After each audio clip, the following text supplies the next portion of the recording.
He really wants to destroy his perch, and I think is about to learn a very important lesson about gravity and trying to maintain your own personal property. We'll see. How long is it going to take him to find out?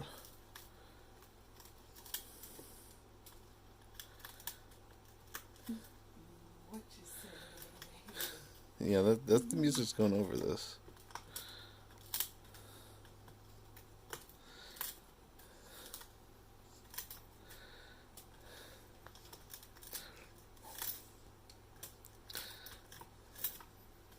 He's like just systematically peeling away all of the support that's keeping that thing horizontal.